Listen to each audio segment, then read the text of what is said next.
Welcome to Real World in World NIA Universe. I am the Chief Commander and I am here to invite you to join us in Team 14's world. Please teleport there now and we will begin our presentation. Please, once you arrive, type a quick here so we know that everyone has arrived safely to our world so we can begin presenting.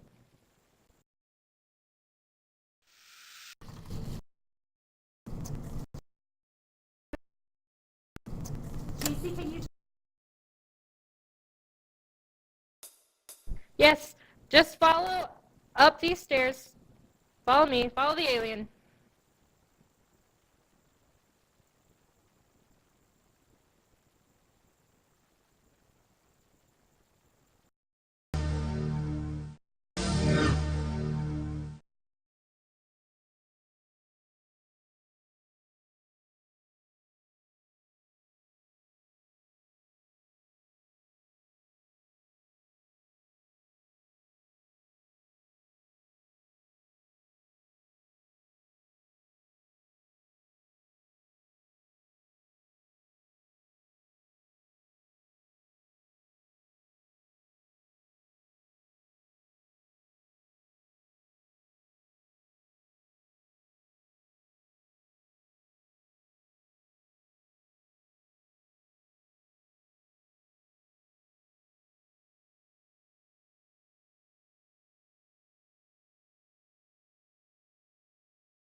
Has everybody arrived?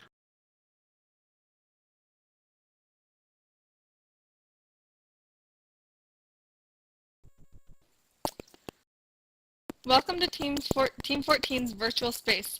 If you'd follow me over here, by the way, I'm the motorcycle dude. We'd like to start by pointing out our original glog. This is where we began, and now that we are at the end, we wanted to show you how much we've improved since the beginning. To view the glog in a browser, you can click on the green sign below it. Now please direct your attention to our mission patch back over here. When we began creating our virtual world, one of our mentors suggested that we make a mission patch, which is the logo astronauts make before going into space to represent themselves and their mission. In our mission patch, the colors and the music notes represent ourselves, and the middle of the patch is what our mission is. On this back wall are some pictures of our team together at various places and events.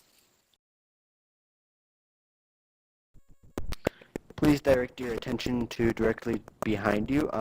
It's Joseph's wall. My name is Joseph. Most of my friends call me Joey. Some of my roles on this team were head of technology and design and visual expert because of my skills in computer science and design in the past.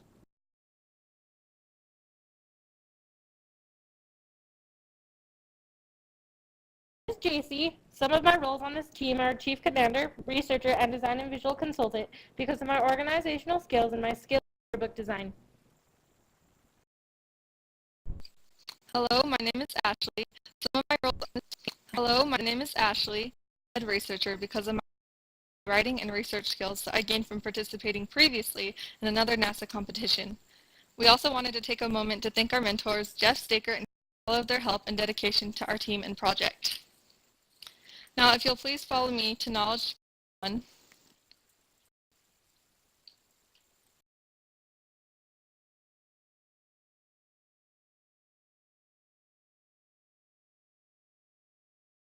While we are on our way, please feel free to pause in the atrium to view our project, the MotoVest, to help you better visualize what we will be talking about.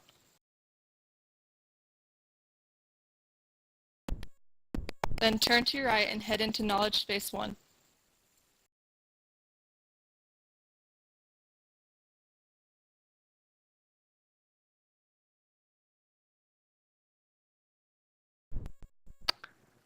If I could please have you all direct your attention to the problem part of our wall. I will begin.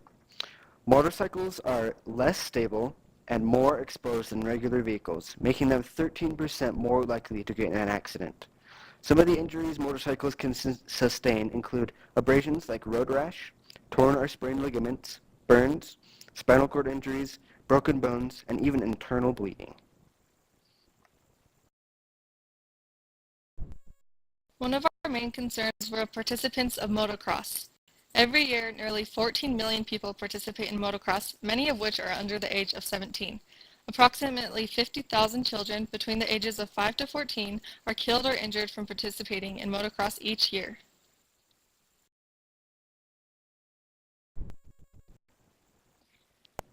Justin Morgan is our STEM Club advisor's husband and one of the inspirations behind this project. Just before his 19th birthday, he was involved in a horrific ATV accident. He smashed his face on the handlebars and then the ATV flipped over and landed on him. It broke every vertebrae in his back and compressed his spinal cord. It took months for him to recover, and he had to learn how to do everything. He never regained the use of his legs and is paralyzed. Unfortunately, Justin's story is not unique. In just 1 year, 250,000 people were injured in ATV accidents, and 1/3 of those were 16 years or younger. Because of these issues we discussed, our problem is, how can we better protect motorcyclists based off of both NASA spin-off ideas and Vectran fiber technology? Please turn your attention to the right to see our criteria and constraints wall.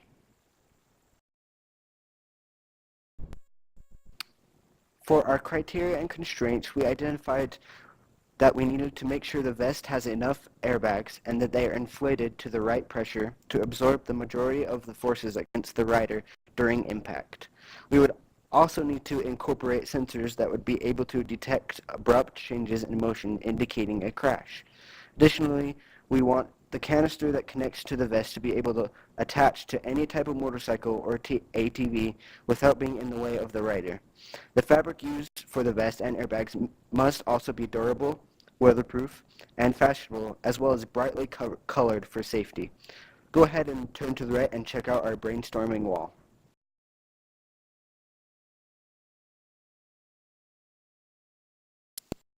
Some of the important mission information we needed to consider was that our solution may be limited by the high expense of the multi-layer material, which incorporates Vectran. It costs nearly $100 for a pair of gloves made with Vectran material. Another consideration is how to get the airbags to all inflate at the same time and in the arrangement inspired by the Mars rover airbags. However, we feel that the MotoVest is reasonably priced considering it could save a life. You just can't put a price on the life of someone you care about.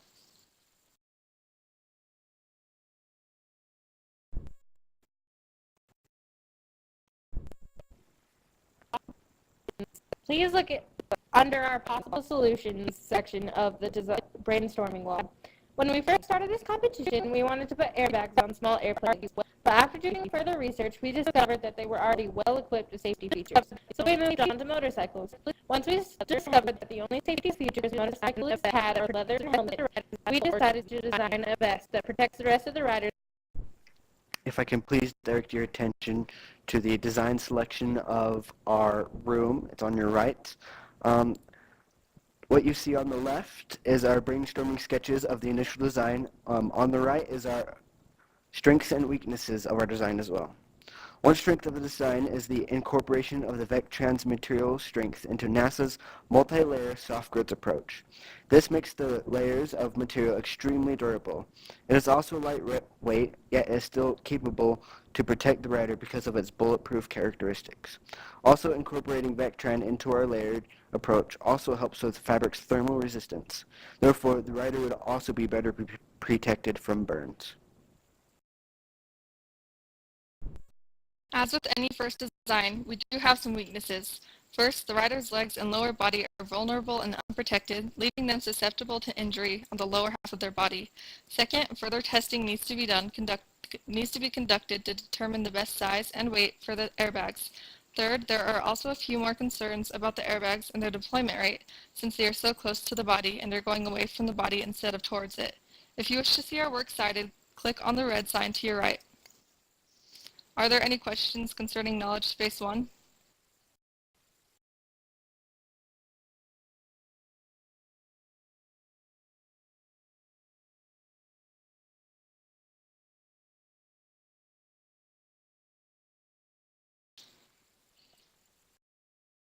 Now, if you'll please follow us to the motorcycle avatar to Knowledge Space 2.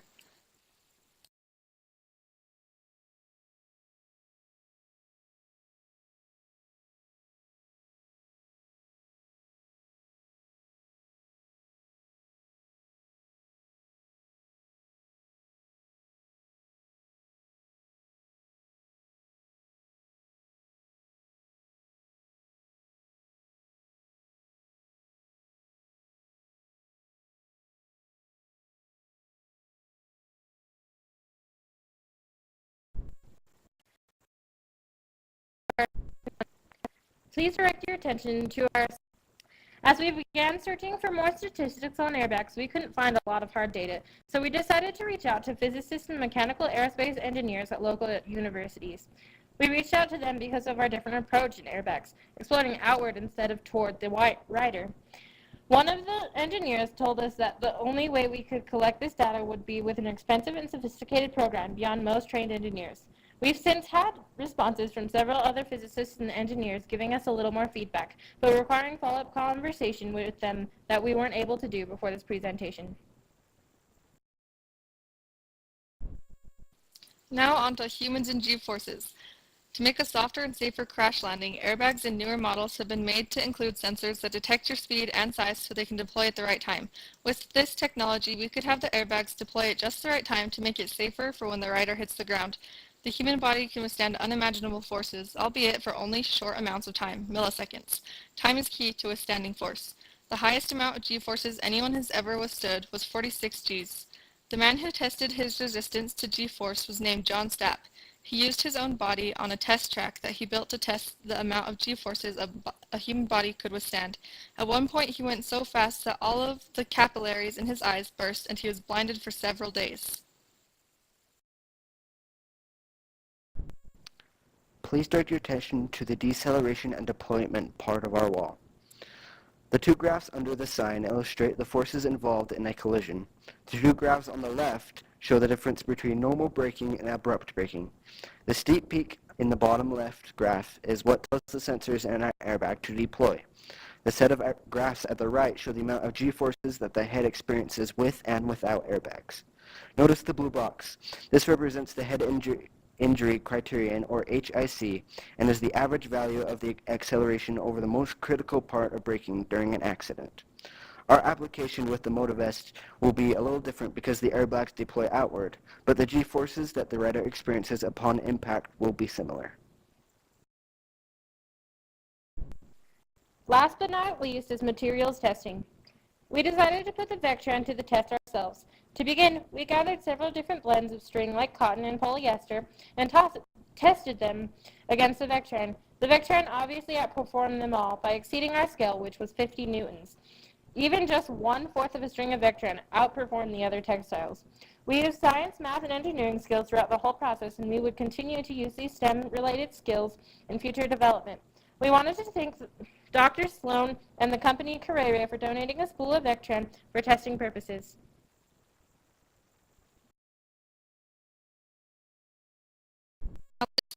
To your right and view the marketing. Now please continue to view the design and view the marketing model. View the design explanation section. This comes with a sensor that has sensors and chemicals to start the investigation reaction and filter airbags in milliseconds. The inflation reaction and filter airbags in milliseconds. Also to the rider's vest. The quick disconnect can be attached and detached as the rider gets on and off the bike. Both the canister and the vest will be equipped with an accelerometer so it can sense the change in speed and the distance of the rider, so if the rider triggers the quick disconnect accidentally, the airbags won't randomly inflate and become a safety hazard. The canister can also be retrofitted to any bike or vehicle. Please direct your attention to the vest part of our wall. The vest itself is made of multi-layered fabric with Vectran incorporated, just like the airbags. There are 9 airbags total, 4 in front, 4 in back, and 1 as a neck pillow to achieve full coverage of the rider's torso and spine. The distinguishing factor in our vest is that our design integrates multiple airbags and uses many layers of fabric with the Vectran fibers, just like the NASA Mars airbag design.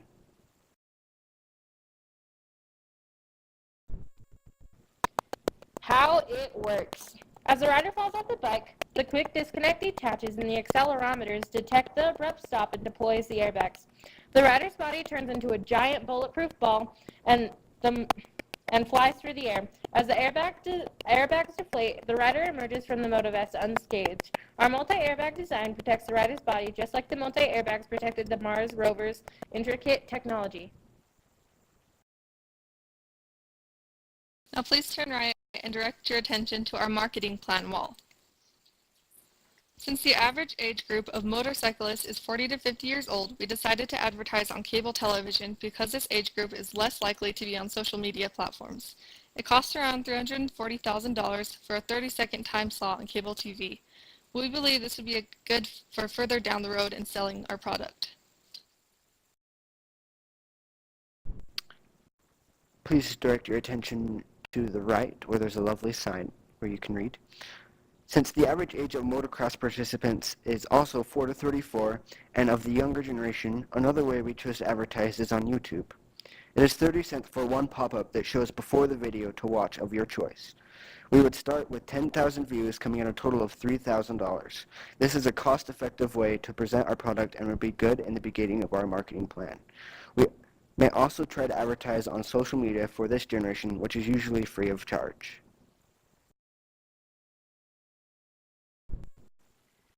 The last place we decided to advertise was at ATV expos because thousands of people attend these conventions every year.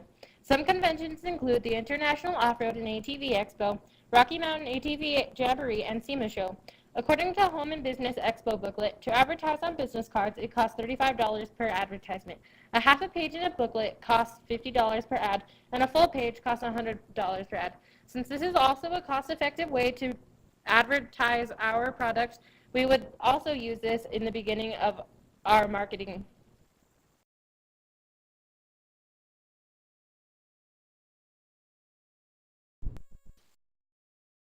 Now move on to making a profit. We would originally start by selling it $1,000. We would originally start by selling it $1,050 per square meter. 9 airbags to $52 per square meter for 9 airbags, coming to a total of $360 to around $75. So around $465 just for materials.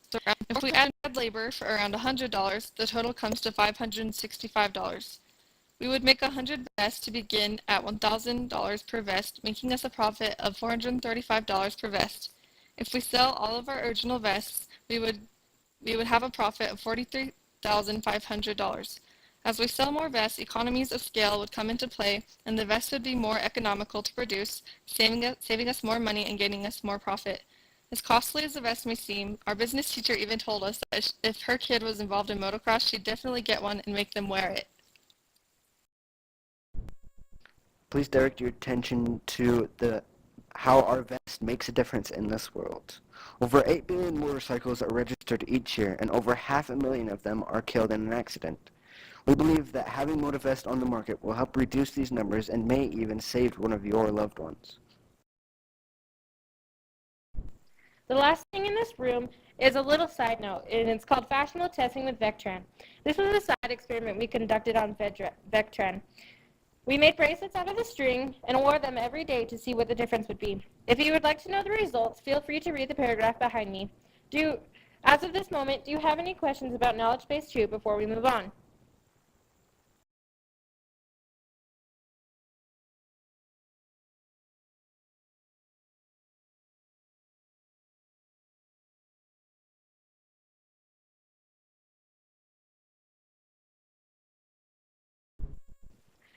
Please, at this time, follow the motorcycle dude into our models room.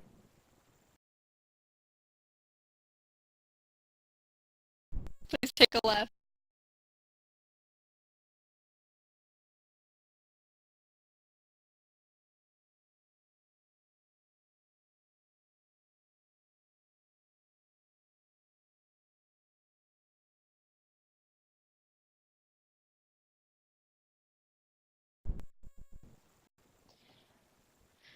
As you enter this room, I would first like to point out our mission patch in the center of the room. We wanted to show you how well it really represents ourselves and what we have done now that you have seen our design.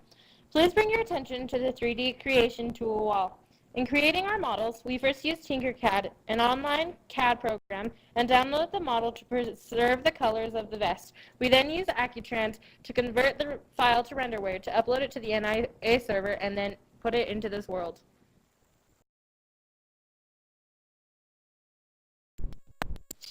Now please direct your attention to the 3D model NASA technology wall. The model to your right is of the Mars rover airbags made using the multi-layer soft goods approach incorporating Vectran fibers. This process was a collaborative effort, just like designing the MotoVest was a collaborative effort amongst our team. Vectran fibers have been used in several other places such as law enforcement and in the Army.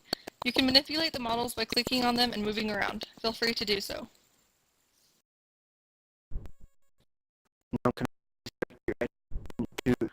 Now, can I please direct your attention to the strengths and weaknesses part of the Mars rover? Some of the strengths function Mars rovers design resistant airbags are puncture resistant, which is great than other methods.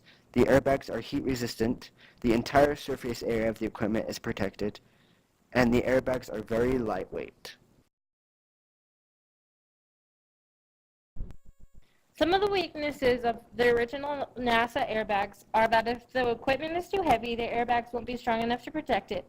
The airbags can act as sails in high winds, moving the technology from its destination point. And if the airbags detonate too soon, the airbags and the equipment inside would burn up due to the friction from entering the atmosphere.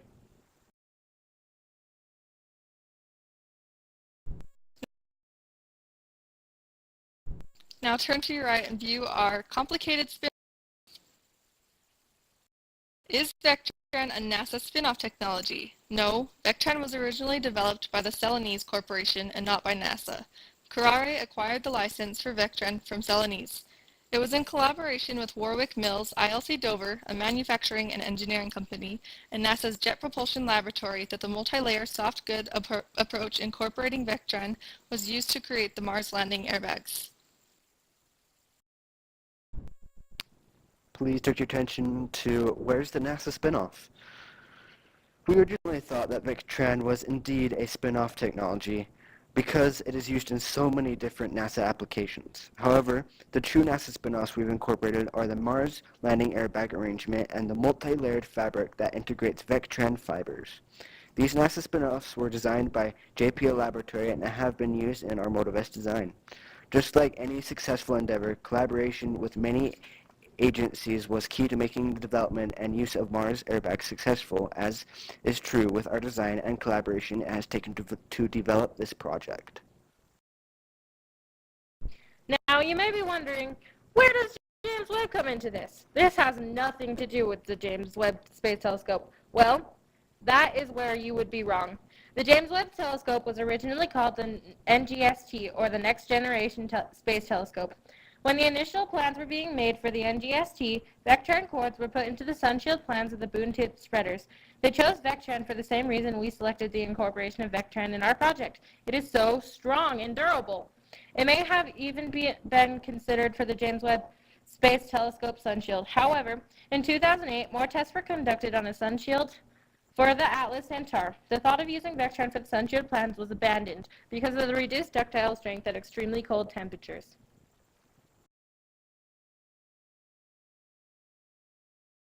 Now direct your attention to NASA's continuing study of possible uses of Vectran. In 2013, NASA took 47 polymer materials, including Vectran, and attached them to the outside of the International Space Station to observe the physical degradation of the materials for 1.5 years. The results showed that urethane-coated Vectran material had one of the lowest degradation rates than any other type of material. They are also starting to put Vectran in spacesuits for the lightweight yet durable fabric. The beam inflatable habitat is a room made of the Vectran and is an inflatable room that can be attached to the International Space Station and was launched in April of 2016. Once again, you can click on our miniature model of the JWST to manipulate it. Once you're done inspecting the James Webb Telescope, could I please direct your attention to our NASA spin-off technology. The MotoVest design is to fit the rider's needs and preferences. It's adjustable and comfortable. It's designed for anyone to wear, and it will give your loved ones peace of mind. Please direct your attention to the strengths and weaknesses part of this wall. Please check out our awesome models. Feel free to click on them, rotate them around. Imagine putting one of those on and feeling confidence in your riding skills, no matter what your skill or ability is. Some of the strengths in our design is that the Vectran material is durable and bulletproof, yet still lighter than a pair of dress pants.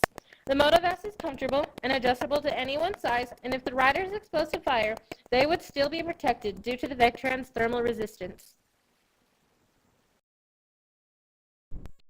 Unfortunately, there are still some weaknesses to our design.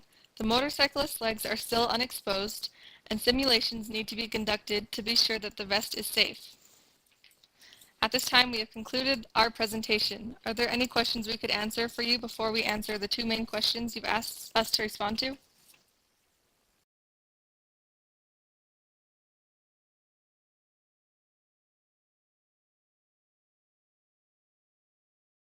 Yeah, I've got some questions.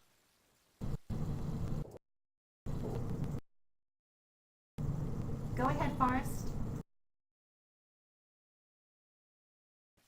First, let me say I appreciate your consideration of cost and price in your design. That's something that teams often overlook. That's much appreciated from the commercial world.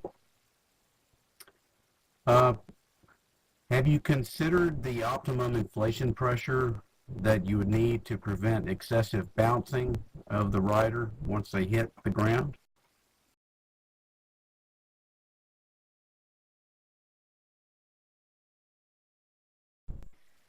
When the airbags initially inflate, they inflate, and then as the rider hits the ground, they slowly deflate so that they don't just keep bouncing down the road. But I'm afraid that we have not looked too much into the exact numbers on how far it would have to inflate, because we would need probably a more accurate simulation to do so. Thanks. Just one other question. Your models show primarily spherical shaped balloons. Have you considered using something more flat, like an air mattress design? Initially, yes, and we have thought about that to improvements later. Mostly why they're so round is because the way it fit on the vest to put in the world for our 3D models was the easiest. JC has some thoughts as well. Another reason that the airbags are so spherical in our 3D design is because on the Mars airbags, they were also 3D spherical, and we were kind of trying to go after the Mars rover design as well.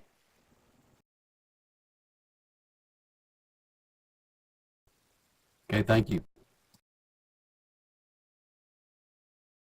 Are there any questions from the NIA side?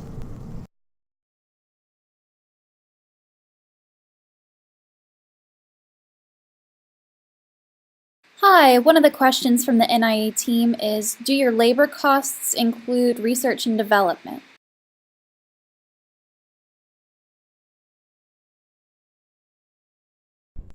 I believe they do. I think we incorporated those into our labor costs as well.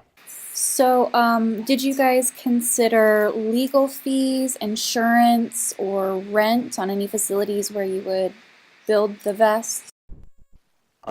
I do not think that we incorporated rent or anything like that. That's something we would probably need to incorporate in the future, probably. Yeah. Hi, another question from the NIA.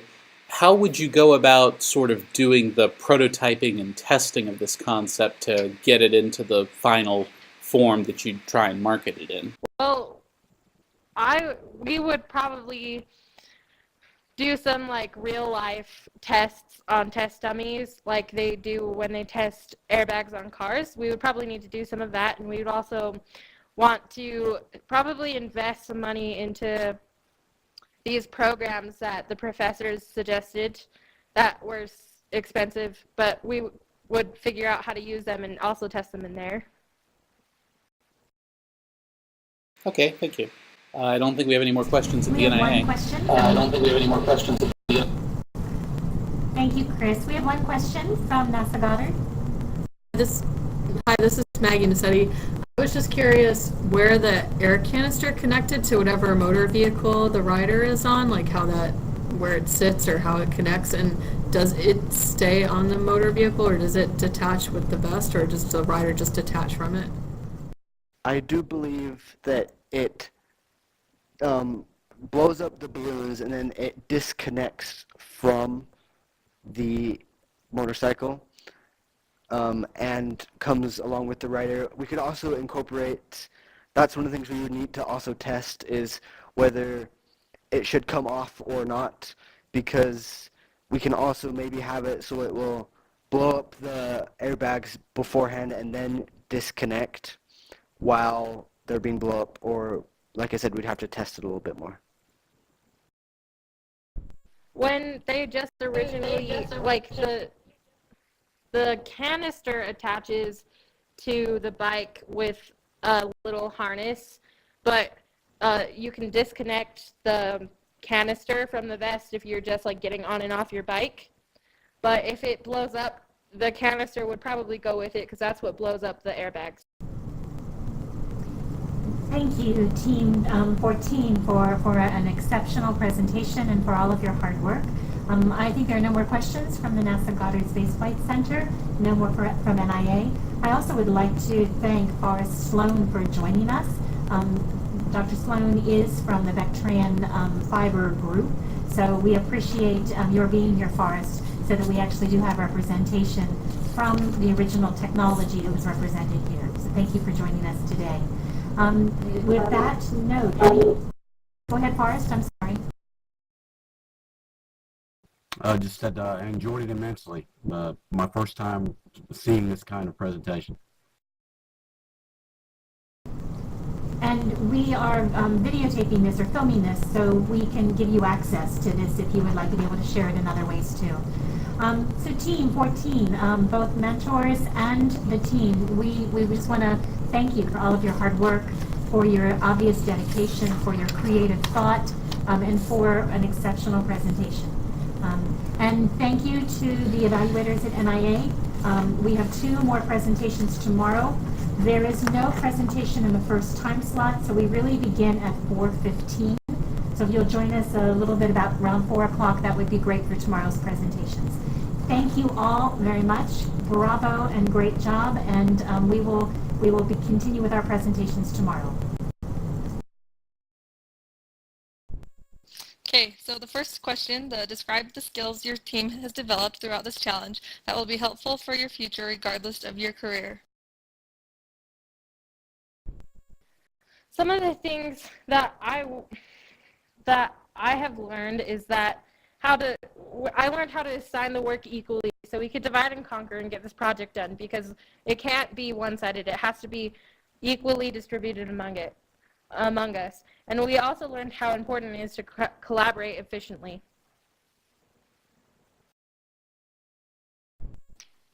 We learned that it's important to communicate and to let everyone know what the next steps are and what's going on. We also learned that being optimistic about our work brings about better results. And I also feel that we gained confidence in our own skills and abilities, because when we started creating our worlds and after receiving the judges' feedback from our GOG, we felt pretty overwhelmed. But we pulled together, we found we were capable of more than we actually realized.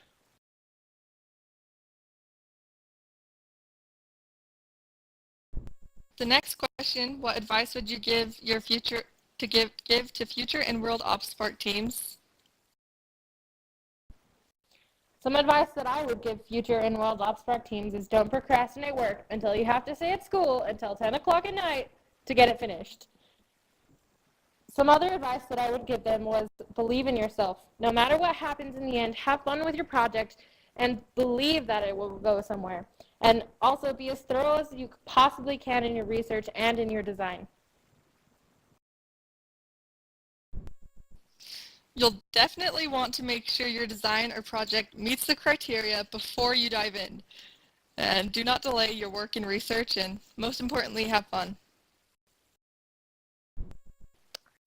And I would tell them to have confidence in yourself and your team and enjoy what you're doing. Don't just do it to do it. Have a little bit of fun with it as well.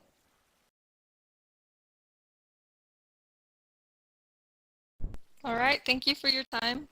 Joey will now escort you out of the world if there are no other questions.